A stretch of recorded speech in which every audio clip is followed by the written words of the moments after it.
오늘도 이곳에 함께 모여 하나님께 예배드리고 계신 여러분 모두에게 우리 주님의 은혜와 평화가 넘치시기를 바랍니다. 새해가 되었습니다. 그런데 새해가 되었어도 안녕이라는 인사를 나누기가 너무 미안한 시기입니다. 그래도 새해에는 하나님께서 베푸시는 은혜와 평강과 복이 우리 나라와 우리 모두에게 넘치기를 바라는 마음으로 새해 인사를 먼저 나누고 설교를 시작하도록 하겠습니다. 서로를 바라보시면서 새해 복 많이 받으시길 기원해 주시길 바랍니다. 새해 복 많이 받으십시오.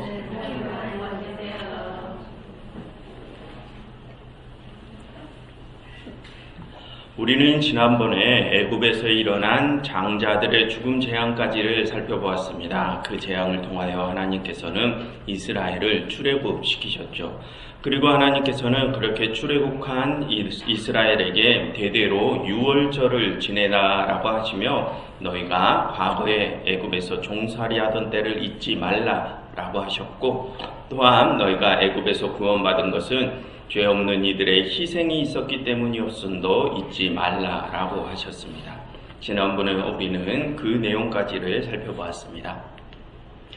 그리고 이제 하나님께서는 출애굽한 이스라엘을 약속의 땅인 가나안 땅으로 이동시키십니다. 먼저 오늘 본문의 내용부터 보겠습니다. 오늘 본문은 그 가나안 땅으로의 여정의 첫 시작 부분입니다. 하나님께서는 출애굽한 이스라엘을 블레셋 사람의 땅, 즉 가나안 땅으로 이동시키십니다. 그런데 하나님께서는 이스라엘을 그 가나안 땅으로 직진하여 이동시키지 않으시고 홍해가 있는 광야길로 길을 멀리 돌아서 가게 하십니다. 그 이유는 만약 이스라엘이 가나안 땅으로 곧장 가는 도중에 다른 종족들을 만나서 전쟁이라도 하게 되면 그들의 마음을 돌이켜 애굽으로 돌아갈까 하는 염려가 하나님께 있으셨기 때문이죠. 그래서 하나님은 대적들이 없는 광야길로 이스라엘을 멀리 돌아서 가게 하십니다. 그리고 하나님께서는 그렇게 이스라엘이 애굽에서 나올 때 과거 하나님께서 요셉에게 약속하셨던 대로 요셉의 유고를 함께 가지고 나오게 하십니다. 그렇게 이스라엘은 요셉의 유고를 가지고 이제 숫곳이라는 곳을 떠나서 시내 광야가 있는 에담에 이르게 됩니다. 그리고 하나님께서는 그들의 그 여정 속에서 낮에는 구름기둥, 밤에는 불기둥으로 그들을 인도하셨다고 하며 오늘 내용이 이렇게 마무리됩니다. 그처럼 오늘 본문은 가나안 땅으로의 여정이 처음으로 시작되는 장면입니다. 그런데 여러분, 여기서 잠깐 말씀드릴 것은 지금 이스라엘은 아직 애굽이라는 나라를 벗어나지 못한 상황입니다. 지난번에 이스라엘이 바로 왕이 있는 애굽의 거대 도시 람셋을 떠나기는 했지만 그 뒤에 이스라엘이 지나온 숫곳이라는 곳과 그리고 지금 시내 광야가 있는 이 에담이라는 지방은 아직 애굽이라는 나라 안에 있는 지방들입니다. 이스라엘은 이 시내 광야를 지나고 홍해를 건너야 드디어 애굽이라는 나라를 완전히 벗어나게 되죠. 그러니 그것을 기억하시고 다음 내용을 들어주시기를 바랍니다.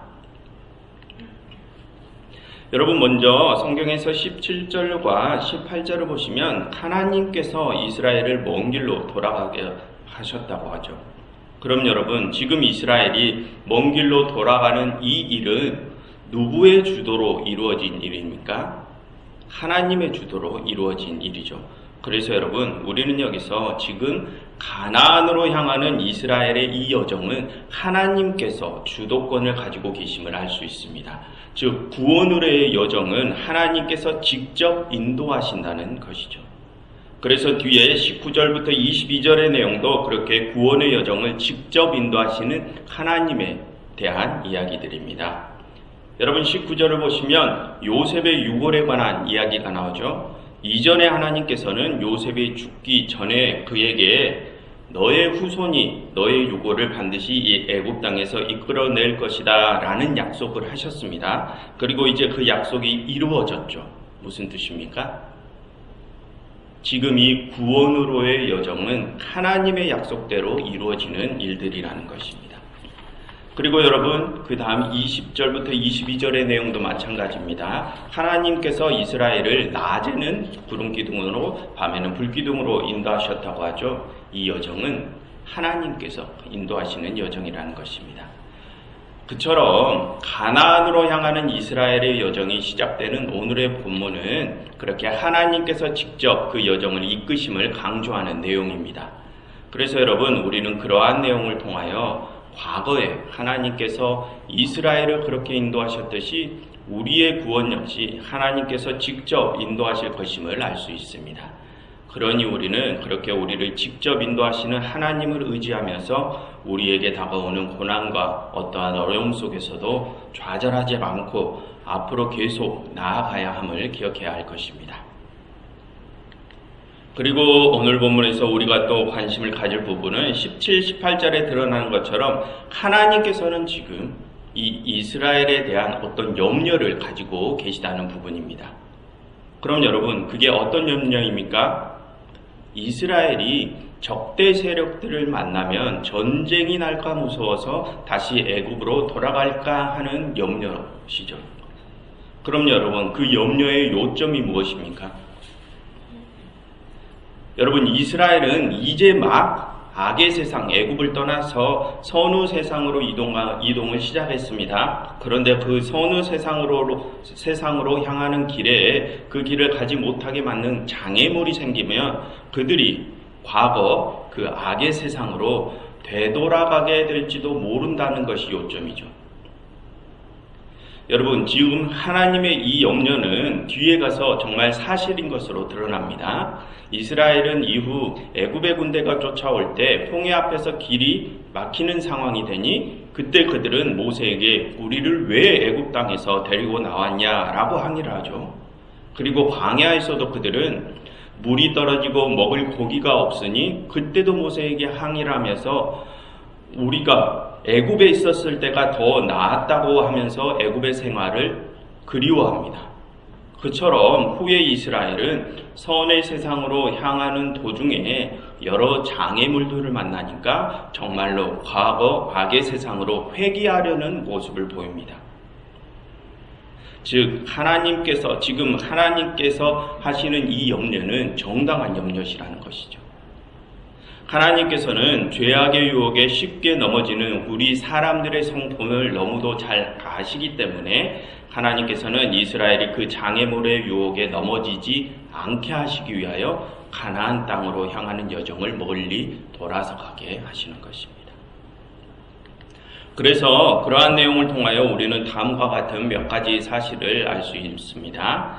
먼저는 하나님께서는 그렇게 우리 사람들이 처한 상황에 따라서 세부적인 계획을 수정하신다는 것입니다. 여러분, 하나님께서는 우리를 선의 세상으로 이끄시려는 원대한 계획을 가지고 계시죠. 그러나 방금 살펴본 것처럼 하나님께서는 그 세부적인 계획이나 실행 방안에 있어서는 우리가 처한 상황에 맞추어서 그것들을 변경하십니다. 그리고 하나님께서는 그렇게 우리가 처한 상황뿐만이 아니라 우리의 성품에 따라서도 그 세부 계획과 실행 방안을 변경하시죠. 여러분, 만약 이제 막 출애굽한 이 이스라엘의 성품이 선을 향하여 올곧은 성품을 가지고 있다면, 그래서 이스라엘이 대적들을 만나도 다시 애굽으로 돌아가려는 생각을 하지 않는다면 하나님께서는 이스라엘을 먼 길로 돌아가게 하지 않으시겠죠. 그러나 그들이 이제 막 선의 세상으로의 여정을 시작해서 올곧은 선택과 판단이 어려운 상황이기 때문에 하나님께서는 그들의 여행길을 멀리 돌아가게 하시는 것입니다. 그래서 하나님은 그들의 그런 성품까지 고려하시며 세부 계획과 실행 방향을 조정하십니다. 그리고 또한 하나님께서는 우리의 선택과 판단을 존중하십니다. 여러분, 우리는 가끔 오해합니다. 하나님께서는 한번 계획을 세우시면 우리 인간 세상에서 그 어떠한 일이 일어나든지 하나님 당신께서 계획하신 대로만 그대로 밀고 나가신다고 이런 오해를 종종 합니다. 우리는. 여러분, 그 말이 완전 틀린 말은 아닙니다. 하나님께서는 당신의 계획을 반드시 이루시는 분이시죠. 하지만 그렇다고 그것이 하나님께서 우리 인간사의 결정과 판단들을 무시하신다는 뜻은 아닙니다. 여러분, 만약 하나님께서 당신의 계획을 이루시기 위해 우리 인간 세상에서 일어나는 여러 일들이나 우리의 선택과 판단도 완전히 무시하시고 오직 당신의 계획대로만 그대로 밀고 나가시는 분이시라면 지금 하나님께서는 이스라엘을 먼 길로 돌아가게 하실 필요도 없으시죠. 그냥 이스라엘을 직진으로 밀고 나가게 하시면 됩니다. 그렇게 하시면서 다가오는 대적들을 그냥 전부 다 무너뜨리시면 되죠. 우리 인간이 만들어가는 모든 역사를 철저히 무시하시면서 이 인간 세상에서 흥망성쇠하는 강대국들을 그냥 다 쓸어버리시면 됩니다. 그러면 일이 쉽게 풀리죠. 그런데 하나님께서는 그렇게 하지 않으십니다. 하나님께서는 우리 인간들이 스스로 선택하고 판단하여 만들어가는 역사들을 인정하신다는 것입니다. 그 선택이 혹여나 잘못된 선택과 판단이라고 하더라도 말입니다. 여러분, 여기서 우리가 또 오해하면 안 되는 것이 있는데요. 그것은 하나님께서 그렇게 우리의 선택과 판단을 인정하신다는 것은 하나님께서는 우리에게 선택과 판단을 강요하지 않으신다는 뜻이지, 우리가 잘못된 판단을 하더라도 그냥 하나님께서 그냥 나 몰라라 하신다는 뜻이 아닙니다. 여러분, 하나님께서는 우리가 처한 상황과 우리의 연약한 성품을 아시기에 하나님께서는 먼저 그런 연약한 우리가 잘못된 방향으로 가지 않도록 인도하시죠. 우리를 좋은 길로 유도하십니다. 먼저. 오늘 하나님께서 이스라엘을 먼 길로 돌리시는 것처럼 말입니다. 그러나 만약 하나님께서 우리를 그렇게 잘못된 길로 빠지지 않게 하심에도 불구하고 우리가 그 잘못된 길을 선택한다면 하나님은 그 선택을 강제적으로 바꾸지 못하신다는 것입니다.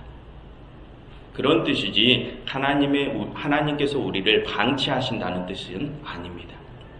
아무튼 하나님께서는 그렇게 우리가 만들어가는 그 역사적인 정황들에 맞추어서 당신의 세부적인 계획과 방안들을 조정해 가시며 당신의 뜻을 이루어 가십니다. 그럼 여러분, 우리는 이러한 내용들을 통하여 또 무엇을 고민해 볼 수 있습니까? 우리를 향한 하나님의 인도하심에는 우리의 역할도 중요하게 작용함을 알 수 있습니다. 여러분, 오늘 본문은 우리를 선의 세상으로 이끄시는 하나님의 인도하심이라는 주제에 대해서 말한다고 했었죠. 그러나 방금 살펴보았듯이 하나님께서는 우리가 처한 상황이나 우리의 성품에 따라서 당신의 세부적인 계획을 변경하십니다. 여러분, 그것을 반대로 말하면 우리의 선택과 판단으로 만들어가는 우리의 역사적인 상황이나 우리의 성품들이 하나님의 일하심에 영향을 미친다는 뜻이죠. 그래서 여러분, 여기서 하나님의 그 일하심에 우리 사람들의 참여에 중요도가 생기는 것입니다. 우리가 하나님의 그 일하심에 대한 어떠한 태도를 취하는지에 따라서 하나님의 일하심이 조금 더 수월해질 수도 있고 그렇지 않을 수도 있습니다.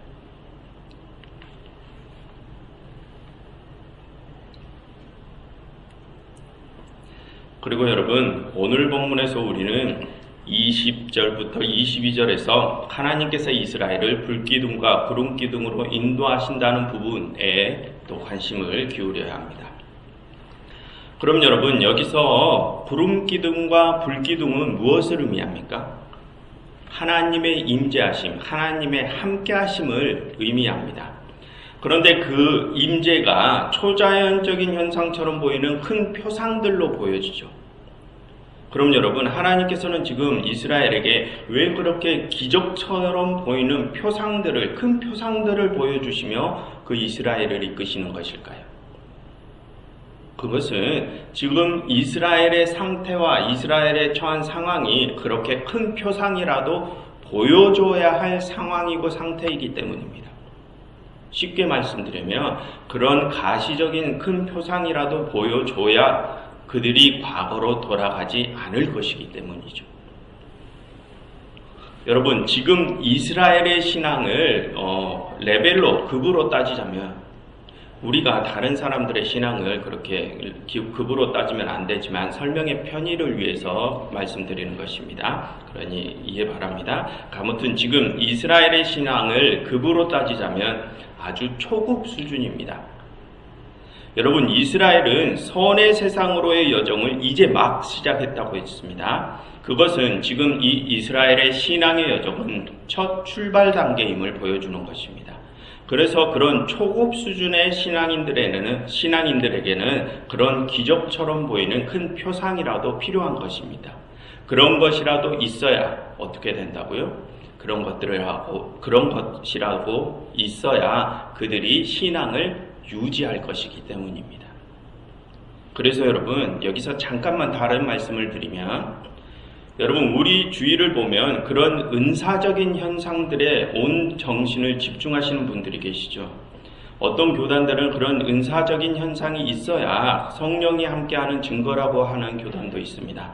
그런데 여러분, 방금 말씀드렸듯이 그렇게 눈에 띄는 은사들, 큰 신앙적인 표상들을 바라는 신앙인들은 그들 스스로 자신들의 신앙이 그렇게 초급 정도의 신앙임을 드러내는 것입니다. 그들은 그런 가시적인 은사들이 없이는 자신들의 신앙을 유지해 나가기 힘든 아주 연약한 신앙을 가진 이들이죠. 여러분, 그런 은사주의적인 신앙은 우리의 신앙생활에 그리 큰 도움을 주지 못합니다. 그런 신앙은 나중에 가면 우리의 신앙의 성장을 저해하는 가장 큰 장애물이 되죠. 여러분, 그런 은사와 표상들이 우리에게 보이지 않는다고 하여서 하나님께서 우리와 함께하지 않으시는 것이 아닙니다. 하나님은 언제나 항상 우리와 함께하시죠. 그러니 그런 가시적인 표상들이 없이도 하나님의 임재를 확신하고 나아가는 이들이 더 성숙한 신앙을 가진 이들입니다.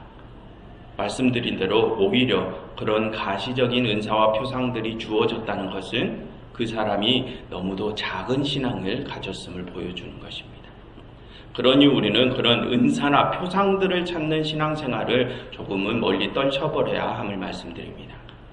아무튼 다시 본론으로 돌아오면 하나님께서는 지금 이스라엘의 신앙의 수준이 그렇게 아직 미성숙하기 때문에 그들의 신앙이 흔들리지 않게 하기 위하여 그들을 불기둥과 구름기둥으로 인도하시는 것입니다.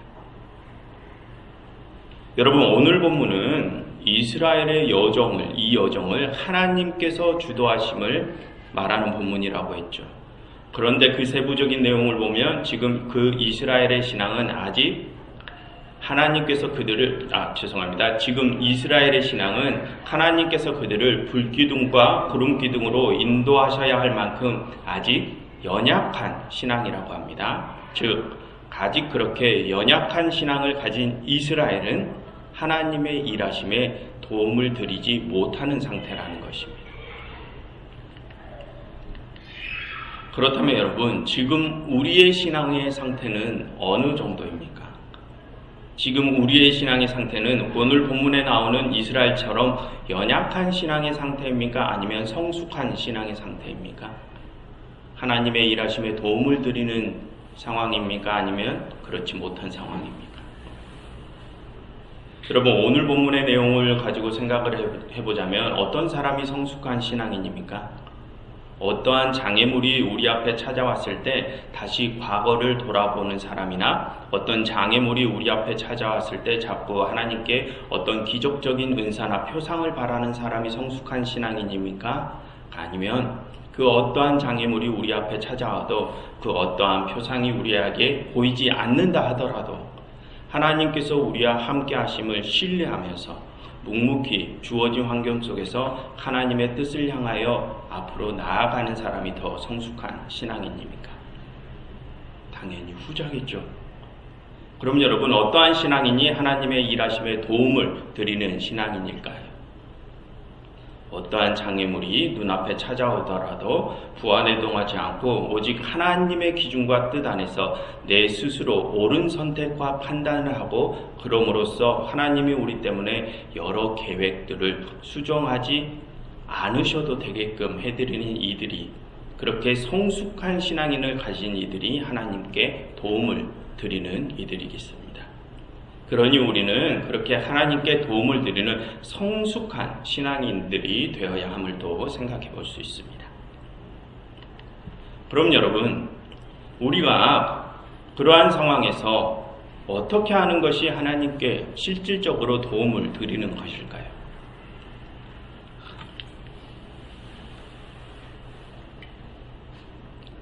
여러분 17절 중반절을 보시면 하나님께서 이스라엘에 대한 염려를 하시는 부분을 다시 보시면 하나님께서 자신의 염려를 말씀하셨다고 했죠. 그럼 여러분 그 말씀은 누가 들은 것입니까? 그리고 여러분 하나님께서는 이스라엘을 먼 길로 돌아가게 하시는데 그럼 여러분 그 일은 또 하나님께서 누구를 시키셔서 그렇게 하신 것입니까? 하나님께서는 모세에게 당신의 염려를 말씀하시고 하나님께서는 그 모세를 통하여 이스라엘을 먼 길로 돌아가게 하시죠. 그리고 19절을 보시면 하나님께서는 또 그 모세를 통하여 요셉의 유골도 들고 나오게 하십니다. 즉 하나님께서는 이제는 그렇게, 예전에는 모세가 그렇게 성숙한 신앙인이 아니었습니다. 그런데 많은 일들을 겪으면서 모세는 이제는 성숙한 신앙인이 되었죠. 그리고 성숙한 인도자가 되었습니다. 그래서 이제는 그렇게 성숙한 인도자가 된 모세를 통하여 하나님께서는 이스라엘을 인도하십니다. 그럼 여러분 그러한 내용을 보면 우리가 어떻게 하면 하나님께 도움을 드릴 수 있을까요? 우리가 그런 모세와 같은 성숙한 신앙인들이 되어서 연약한 이들을 인도하게 된다면 우리도 하나님의 일하심에 도움을 드릴 수 있을 것입니다. 여러분, 아직 그 연약한 이들은 온전한 선택과 판단을 하기가 어렵습니다. 작은 장애물만 만나도 그들은 쉽게 넘어지고 다시 과거로 돌아가려고 하죠. 그래서 그들에게는 인도자들이 필요합니다. 그러니 우리가 그 인도자들이 되어서 하나님께 도움을 드리자는 것입니다. 그리고 여러분, 오늘 본문에서 아직 이스라엘은 하나님의 임재, 하나님의 함께하심을 느끼게 해줄 큰 표상들이 필요한 상태였죠. 불기둥, 구름기둥처럼 하나님이 그들과 함께 하심을 느끼게 해줄 그런 큰 사건들이 필요한 상태였습니다. 이스라엘은. 그래서 여러분 그렇게 연약한 신앙인들에게 하나님의 임재를 느끼게 해주는 그런 불기둥과 구름기둥의 역할을 우리가 해주면 어떻겠냐는 말씀입니다. 만약 우리가 그들에게 하나님께서 그들과 함께 하심을 느끼게 해주는 그런 표상의 역할을 해준다면 하나님께서는 더 큰 힘을 얻으실 것입니다. 그럼 여러분, 우리가 어떻게 다른 연약한 이들에게 그런 큰 표상의 역할이 되어줄 수 있을까요?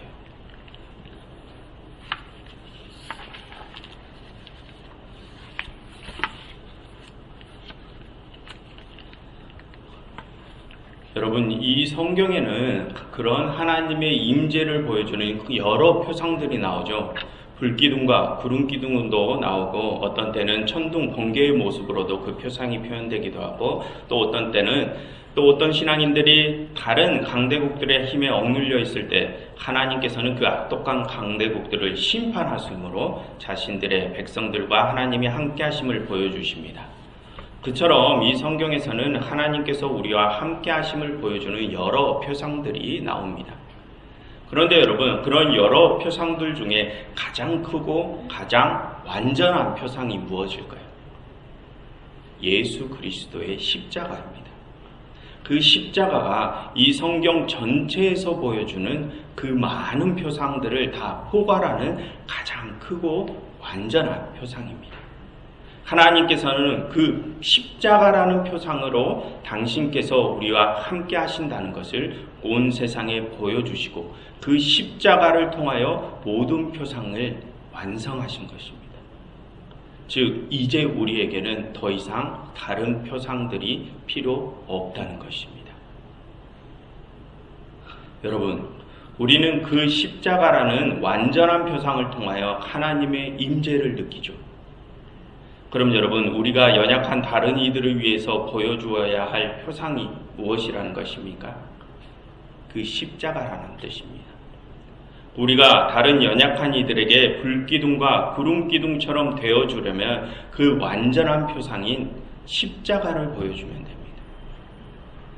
그럼 여러분, 그 십자가를 우리가 어떻게 다른 이들에게 보여줄 수 있습니까? 예수님께서 우리를 위해서 그 십자가를 보여주셨던 것처럼 하면 됩니다. 가서 연약한 그들의 손을 잡아주시면서 그들과 함께하고 또 그들에게 나의 것을 내어주면 됩니다. 그것이 우리가 다른 연약한 이들에게 그 십자가라는 표상을 보여주는 방법입니다. 그렇게 우리가 그들에게 그 십자가를 보여줄 때 그들은 하나님께서 그들과 함께 하심을 느끼게 될 것입니다.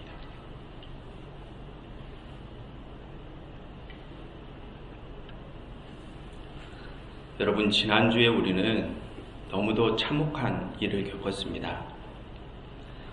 너무도 많은 우리의 형제들이 불의의 사고로 운명을 달리함을 목격했습니다. 여러분, 이런 큰 사고가 있을 때 많은 이들은 하나님을 원망하죠. 하나님, 왜 죄 많은 자들은 저렇게 버젓이 잘 살아가는데 왜 죄 없는 선량한 시민들은 이와 같은 고통을 겪어야 합니까? 하고 하나님을 원망합니다.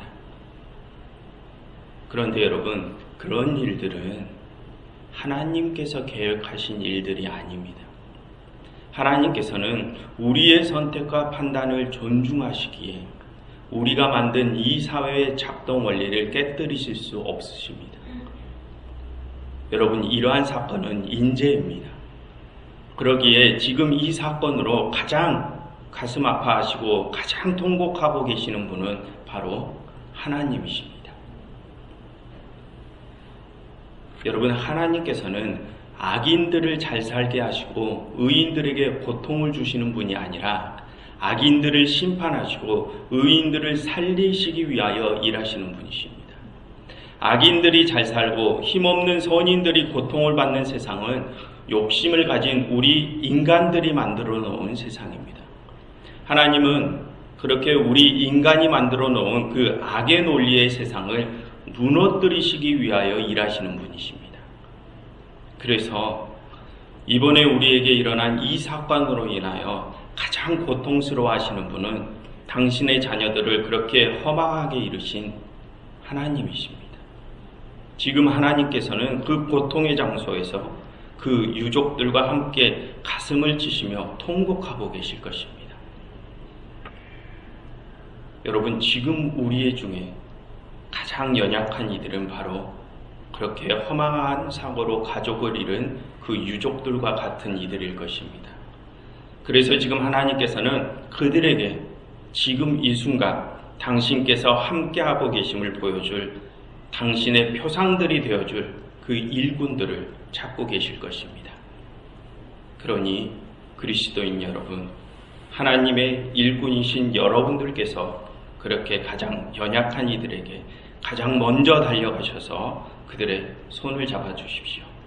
이런 사고를 그냥 남의 일인 척 바라만 보지 마시고 이런 일들에 가장 먼저 나서서 그들의 아픔과 고통을 함께 짊어져 주십시오.